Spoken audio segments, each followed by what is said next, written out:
नमस्कार विद्यार्थी मित्रांनो, मी श्वेता सचिन साबे ऑनलाईन लेक्चर सिरीजमध्ये तुमचे मनपूर्वक स्वागत करते.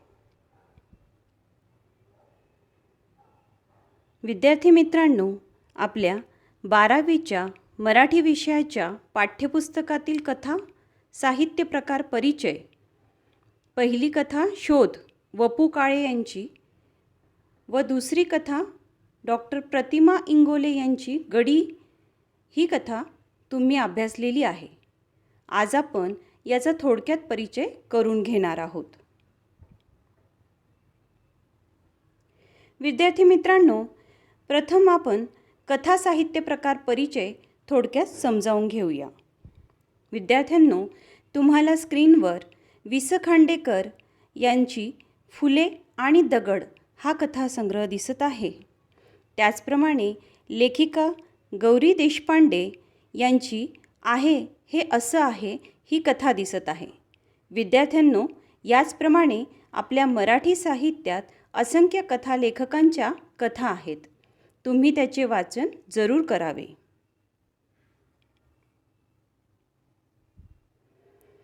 चला तर विद्यार्थ्यांनो, आपण कथा म्हणजे काय हे प्रथम समजून घेऊ. कथ या मूळ धातूपासून कथा हा शब्द प्रचलित झाला. कथ म्हणजे सांगणे, निवेदन करणे. आपले अनुभव, विचार, कल्पना, एखादी घटना, एखादा प्रसंग दुसऱ्याला सांगणे हे आपल्याला आवडते. यातूनच कथेचा जन्म झाला. कथा या शब्दाचा शब्दशः अर्थ गोष्ट, कहाणी, हकीकत, वर्णन असा आहे. प्रारंभीच्या कथेचे स्वरूप मौखिक होते. मौखिक मुखाने बोलले गेलेले. सोप्या, सुटसुटीत, रसाळ शब्दात पूर्वी गोष्टी सांगितल्या जाई. अशा गोष्टींचा हेतू मनोरंजन करणे व अप्रत्यक्षरित्या बोध देणे असा होता. पुढील काळात मनोरंजनाबरोबर एखादा विचार, भावना, एखादी घटना, प्रसंग वाचकांपर्यंत पोहोचवण्यासाठी कथा लिहिल्या गेल्या. कथेची निश्चित एक व्याख्या करता येत नाही. तिचे स्वरूप स्पष्ट करता येते. कथेत घटना, कथानक, पात्रे असतात.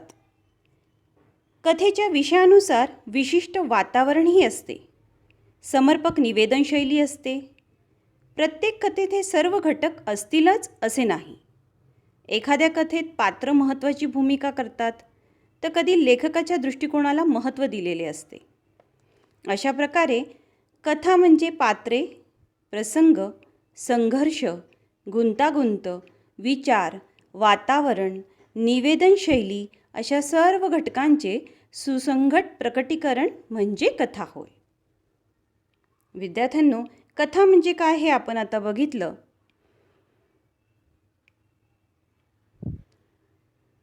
विद्यार्थ्यांनो, कथेची पूर्वपीठिका काय होती, कशी कथेची सुरुवात झाली ते आपण बघूया. हरिभाऊ आपटे यांनी 1890मध्ये करमणूक हे साप्ताहिक सुरू केले. त्यांनी मध्यमवर्गीय जीवनातील साधेच पण भावोत्कट प्रसंग घेऊन ते मोठ्या कलात्मकतेने आपल्या स्फुट गोष्टीतून रंगविले. काळ तर मोठा कठीण आला, पाडव्याला भेट, थोड्या चुकीचा घोर परिणाम अशा कथांमधून वास्तव जीवनाचे चित्रण केले आहे. हरिभाऊंच्या कथा कालखंडातील कथा करमणूक, मनोरंजन, यशवंत, किर्लोस्कर अशा मासिकातून प्रसिद्ध होत असत. हा कालखंड कला विकासाचा कालखंड मानला जातो. विद्यार्थ्यांनो, पुढील कालखंडात नासी फडके व श्री वि स खांडेकर यांनी कथेच्या आशयात आणि अभिव्यक्तीत वैशिष्ट्यपूर्ण भर घातली. अजून एक गोष्ट लक्षात घेण्यासारखी आहे. श्री शिक्षणाच्या प्रसाराचा प्रभाव साहित्यावर झालेला आपल्याला या कालखंडात दिसून येतो. याच कालखंडात विभावरी शिरूरकरांच्या कळ्यांचे निश्वास कथासंग्रह खूप गाजला. कुमारकांची विविध दुःखे त्यांनी पोटतिडकीने मांडली आहेत. त्यांचा त्याग, बाबांचा संसार माझा कसा होणार अशा कथांमधून प्रौढ कुमारिकांच्या भावना, सुखदुःखे व समस्या प्रभावी रीतीने व्यक्त केल्या आहेत. विद्यार्थ्यांनो, त्यानंतर शिक्षणाचा प्रसार सर्वदूर झाल्यामुळे ग्रामीण साहित्य, दलित साहित्य, स्त्रियांनी लिहिलेले साहित्य व्यक्त होऊ लागले. व्यंकटेश माडगूळकरांनी मानदेशचे वातावरण परिणामकारक रीतीने रंगविले. मानदेशी माणसं यासारख्या कथासंग्रहातून लोकसमजुती, आचारविचार, दारिद्र्य, अज्ञान इत्यादी गोष्टींचे सूक्ष्म चित्रण ते करतात. गौरी देशपांडे आहे हे असं आहे, प्रतिमा इंगोले यांचा सुगरणचा खोपा यासारख्या कथासंग्रहातील कथा या बदलत्या सामाजिक जीवनाचा, स्त्रियांच्या बदललेला दृष्टिकोन इथं व्यक्त करताना दिसतात. अशी ही जीवनाचे विविधांगी दर्शन घडवणारी कथा आजही वाचकांना आकृष्ट करत आहे. विद्यार्थ्यांनो, ही झाली कथेची पूर्वपीठिका. विद्यार्थ्यांनो, कथा ही घटकांनी बनलेली असते, तर कथेचे घटक कोणते ते आपण थोडक्यात समजून घेऊ. पहिला घटक कथाबीज.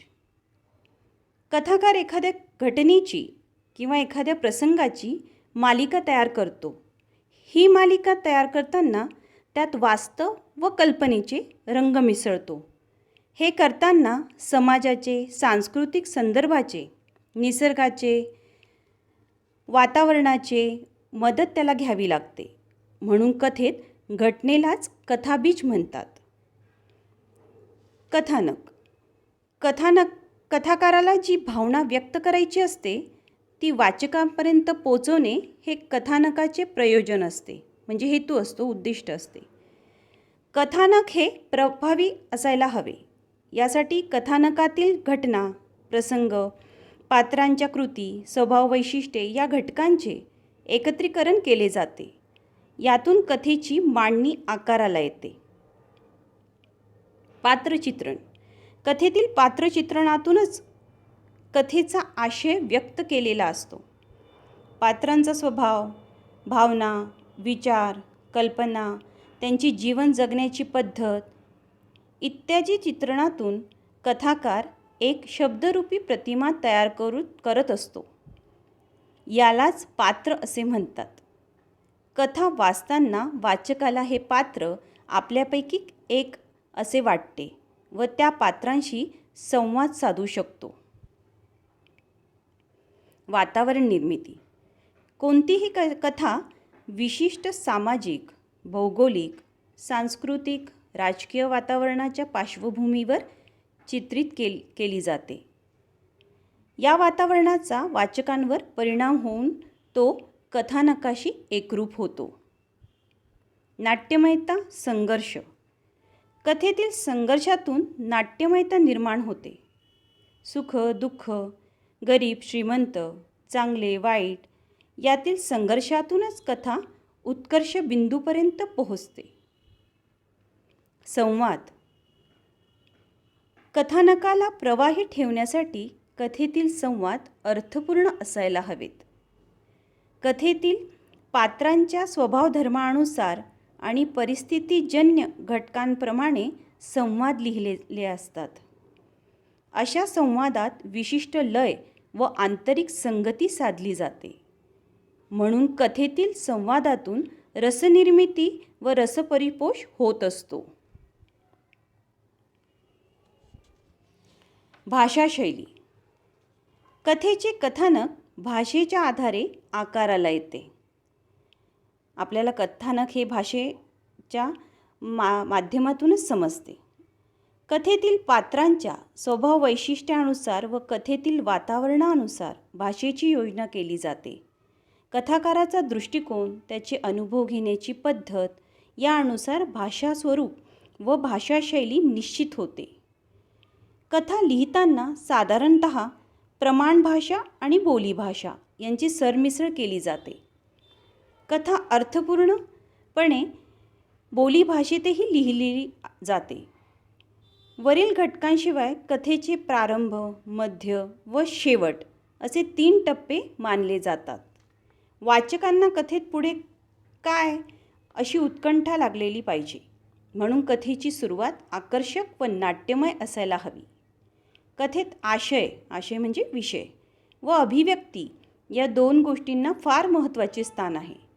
सूचक व अर्थपूर्ण शीर्षक यालासुद्धा कथेत महत्त्व आहे. विद्यार्थ्यांनो, आपण कथेचे घटक बघितले.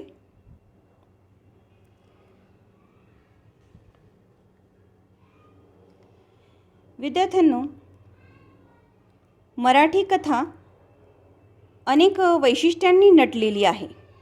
या कथेची ही वैशिष्ट्ये आपण बघूया. कथा मनोरंजन करते. गोष्टी सांगणे व गोष्टी ऐकणे ही नैसर्गिक क्रिया आहे. काऊचे घर होते शेणाचे, चिवचे मेणाचे ही कथा आजही प्रत्येक आजी आपल्या नातवंडांना सांगते. काळानुसार त्यात थोडाफार बदल झाला आहे. लहान मुलांपासून वृद्धांपर्यंत कथा सांगण्याचा व ऐकण्याचा आनंद हा लुटला जातो. तो कथेच्या मनोरंजकतेमुळेच. दिवाळी अंकातही कथेला मानाचे स्थान आहे. ते तिच्या मनोरंजकता या वैशिष्ट्यामुळे. कथेमुळे सुसंस्कार होतात. कथेच्या माध्यमातून मूल्यविचार रुजवता येतात. मानवता, सत्य, समता, न्याय, स्वातंत्र्य, बंधुभाव, धैर्य, संवेदनशीलता, दया अशा कितीतरी मूल्यांचा संस्कार कथा करते. कथेत आदर्श व्यक्तिमत्वाचे चित्रण करून मानवी मूल्यांचे संस्कार घडवले जातात. सर्वसामान्य माणूस देखील आदर्श मूल्यांच्या आधारे सद्गुणांच्या बळावर मोठी उंची गाठू शकतो. हे कथेच्या माध्यमातून वाचकाच्या मनावर ठसवले जाते. कथा वाचकाची उत्कंठा वाढवते. वाचकांची जिज्ञासा रोखून ठेवणे, आता पुढे काय होणार अशी उत्सुकता वाचकाच्या मनात निर्माण करणे हा कथेचा हेतू असतो. कथेतील पात्रे आणि प्रसंग यांचे चित्रण अशा कौशल्याने केले असते की वाचक त्यात तल्लीन होऊन जातो. कथेतील वातावरण चित्रणातून व लेखनशैलीमुळे कथानक वाचकाला खिळवून लावते. कथा एककेंद्री असते. कथा व कादंबरी यामध्ये हा महत्त्वाचा फरक आहे. कथा ही लघु म्हणजे लहान, लघु असते. कथेतील पात्रे, प्रसंग, वातावरण मर्यादित असतात. त्यामुळे अनुभवाचे, रचनेचे एककेंद्रित्व हे कथेचे वैशिष्ट्य आहे. कथा भूतकाळात लिहिली जाते. कथेत होऊन गेलेल्या घटनांविषयी किंवा एखाद्या घडलेल्या प्रसंगाबद्दलचे निवेदन असते. उदाहरणार्थ, आटपाट नगरीत एक राजा होता, एक राणी होती किंवा गणेशोत्सवात असा प्रसंग घडला, तेव्हा त्याचा परिणाम असा झाला, असे वर्णन असल्यामुळे कथालेखनासाठी भूतकाळातील निवेदनशैली वापरली जाते. कथेच्या माध्यमातून जीवनाचा वेध घेतला जातो. कथा ही जीवनस्पर्शी असते. समाजातील अतिश्रीमंत व्यक्ती असो किंवा तळागाळातील गरीब, पुरुष असो किंवा स्त्री, प्रत्येकाच्या जीवनात काहीतरी घडलेले असते. त्याच्याही जीवनात समस्या, संघर्ष, भावभावनांचा कल्लोळ असतो.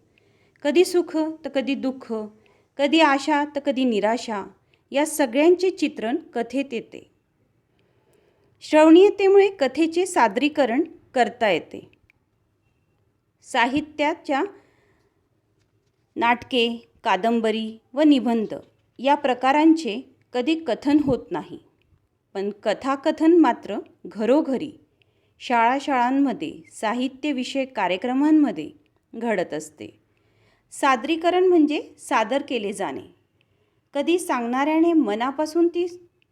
कथा सांगणाऱ्याने मनापासून ती सांगावी आणि ऐकणाऱ्याने ती एकरूप होऊन ऐकावी. ही कथेची सांस्कृतिक देवाणघेवाण काल होत होती, आजही होत आहे आणि पुढेही तशीच होत राहील. विद्यार्थ्यांनो, ही झाली कथेची थोडक्यात वैशिष्ट्ये.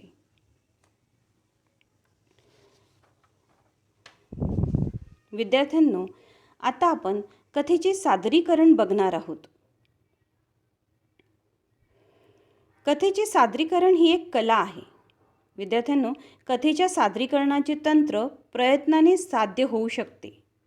त्यासाठी मूकवाचन व प्रकट वाचन करण्याचा सराव, विविध कथा लेखकांची लेखनशैली, भाषेवर प्रभुत्व, शुद्ध व स्पष्ट शब्द उच्चार, हे सादरीकरणाची कौशल्ये याचा अभ्यास आपण केला पाहिजे आणि ती आत्मसात पण केली पाहिजेत.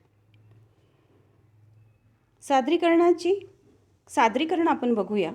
अभिवाचन. कथा अभिवाचनाचे कार्यक्रम विविध निमित्ताने रंगमंचावर सादर केले जातात.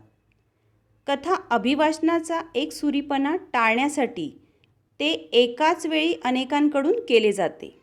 त्यामुळे शब्दांवरची पकड, संवादातील चढउतार यातील विविधतेमुळे श्रोत्यांना आनंद मिळतो. तसेच कथेतील घटना, प्रसंग, व्यक्तिरेखा यांचे आकलन होण्यास मदत होते.